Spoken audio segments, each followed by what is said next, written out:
მე-4, მე-3, მე-4. სერიოზული ზარდი აქვს. სპიდომეტრს ვერ შევხედე, ესე იგი 180.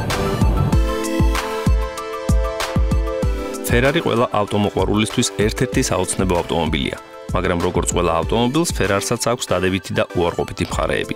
Რა თქმა უნდა, მას გაცილებით უფრო მეტი დადებითი აქვს, ვიდრე უარყოფითი. ეხლა შევეცდები მოკლედ მოგიყვეთ მათ შესახებ.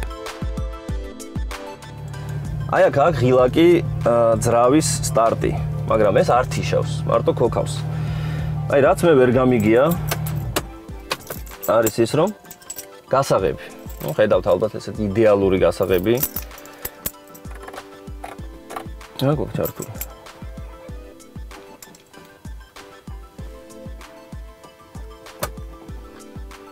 ხო. გასაღები. ნუ ეს არის უკვე სავიზიტო ბარათი. ამას მე თამამად ვამბობ, ეს არის Ferrari, თან Ferrari F12. ყველაზე სწრაფი Ferrari დღესდღეობით ამ კლასში. ერთადერთი არის LaFerrari, რომელიც ნუ ჯერჯერობით ჩვენთვის მიუწვდომელია, მაგრამ იმედი მაქვს, რომ როდესაც ამასაც გავტესტავთ და შემდეგ გადაცემის შემოგთავაზებთ. როდესაც თქვენ უკეთებთ გასაღებს და გადაატრიალებთ, გაიხსნება მაჩვენებელთა დაფა. აი მერე შეგიძლიათ ღილაკი და ქოქოთ. ხმა გესმით ალბათ. შეგიძლიათ ისევ გასაღებით, მაგრამ რატო გაართულეს მე მაგას ვერ ხვდები. თუ გასაღები გაუკეთებ, ბარემ დავატრიალებ, ხო? აი თან ეს ღილაკი მინდა ხაზი გაუსვა, რომ არ თიშავს. მარტო ქოქავს. კაი, პირველი სიჩქარე და შეგვიძლია გავსტარტოთ. Ferrari არის ავტომობილი, რომელიც სრულიად თავისუფალ ტრასაზე მაქსიმალური სიჩქარით უნდა ატაროთ მაქსიმალური ადრენალინის და სიამოვნების მისაღებად. რაც შეეხება უარყოფით მხარეს, რა თქმა უნდა, ეს არის საწვავის მოხმარების რაოდენობა.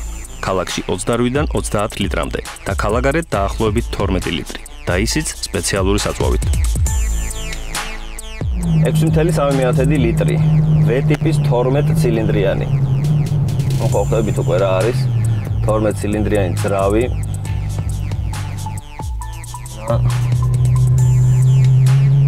740 ცხენის ძრავი.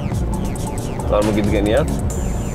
თითქმის ტონა ნახევარიც არ არის, მე მგონი ეს მანქანა და 740 ცხენის ძალა. უკან სავარძელი არა აქვს. მაგასაც მინდა ხაზი გაუსვა, ორი სპორტული სავარძელი და რეაქტიული ავტომობილი.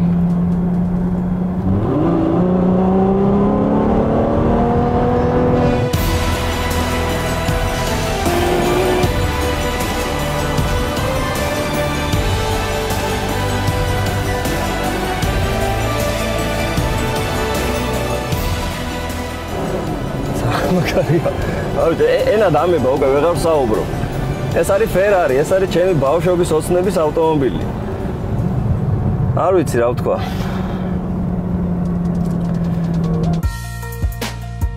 სხვა ავტომობილებთან დაკავშირებით სანამ არ გამოცდი ნეიტრალურად ხარ განწყობილი. Ferrari ეს არის ავტომობილი, რომლის მიმართაც დადებითი ემოციები გეუფლება დანახვისთანავე და მისგან გაცილებით უფრო მეცმოელი ვიდრე სხვა ავტომობილისგან. რა თქმა უნდა, პირდაპირი კონკურენტი მისი არის Aventador. ნუ შეიძლება ვთქვათ McLaren-იც. ეხლა ჩემი პირადი შეგრძნებები თუ შეიძლება ვთქვა, რა თქმა უნდა, Aventador შევადარებდი პირველ რიგში. ჩემთვის მაინც Ferrari პირველ ადგილზეა.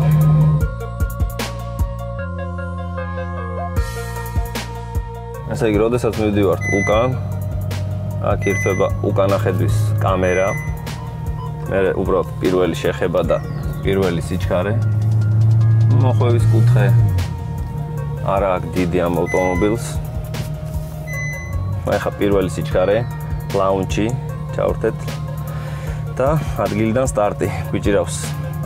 მუხრუჭი, შემდეგ გაზი, აყვავს 3000, 4000 ბრუნზე და წავიდა პირველი, მეორე, სლაჩეზე წითელი, მეოთხე, მესამე.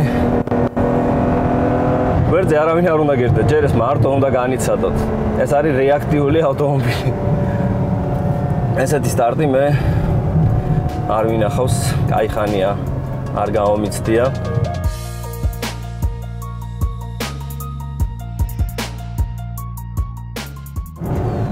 და მანდილოსნები, რომლებსაც ძალიან მოეწონათ ეს Да? Нравится? Супер. Окей, пока. Не надо, зачем? Пока. Пока-пока. Ага. უცხოელ ტურისტებს ძალიან მოეწონათ ჩვენი ავტომობილი.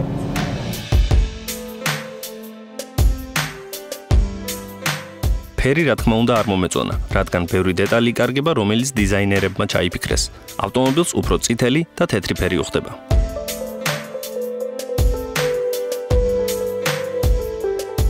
Maserati ამასთან რა თქმა უნდა ვერ მოვა და Aston Martin-ი სოთაშორის მე ძალიან მომწონს მოდელი დიზაინის მხრივ 177 ქვია ესე, რომელიც 77 ცალია გამოშვებული.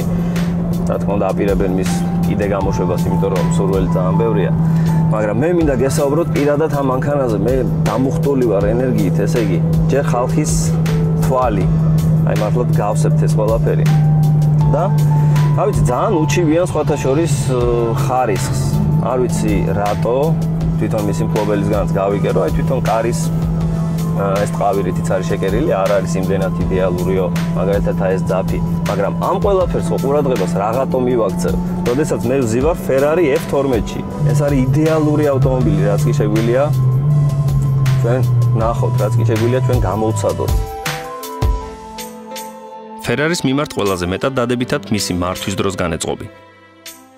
კოლოფი F1 თითქმის იგივეა, რაც Formula 1-ის კოლოფი. თქვენ ზიხართ Formula 1-ში.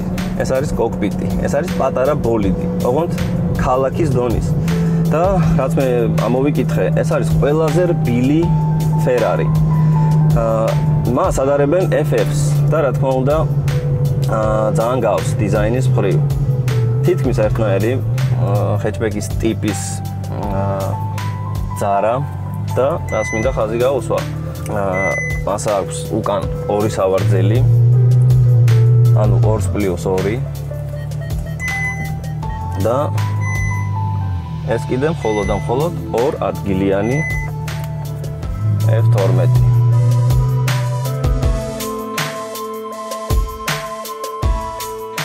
სალონში ყველაფერია იმისთვის, რომ კომფორტულად იგრძნო თავი. სავარძლები სპორტულია და 400-500 კილომეტრზე მეტის გავლა გაგიჭირდებათ, მაგრამ თავარი Ferrari-s ძრავია და ხმა.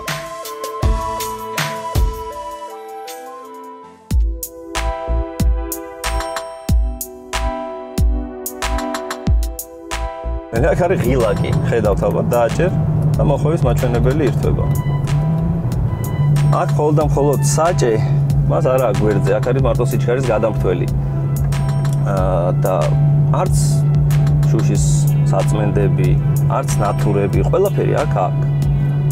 ღილაკები აქვს საჭეზე და აი ეს პატარა ღილაკი, რაც არის სხვადასხვა რეჟიმები, მაგალითად წვიმის, თოვლის, სპორტული რეჟიმი არის ESC-ს გასათიში, ანუ რომელიც მხოლოდ და მხოლოდ რბოლისთვის დაგჭირდებათ მოწურების საწინააღმდეგო სისტემა.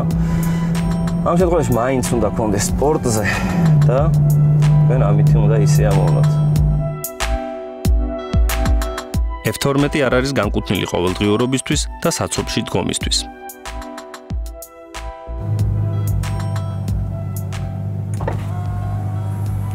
ვაიმე. გაგვატარებენ? სიგნალს თუ მიცემ? უნდა მიცემ.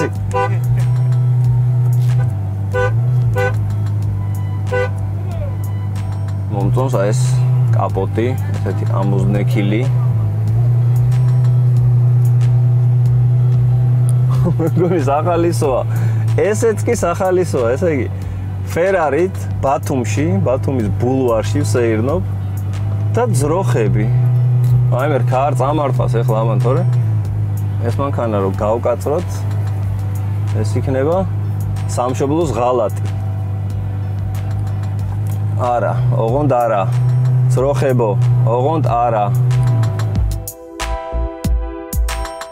B-ტიპის 12 ცილინდრიანი, 6.3 ლიტრი და 740 წყენის ძალა. მე მგონი ხედავთ, ეს არის მონსტრი, რომელიც იმალება Ferrari-s კაპოტქვეშ და განლაგებულია ის წინ.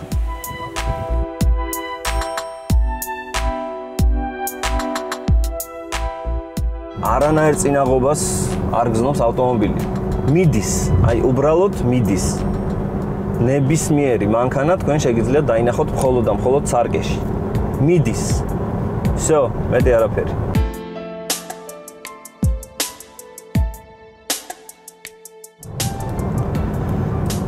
ძალიან მაგარია. ძალიან მაგარია.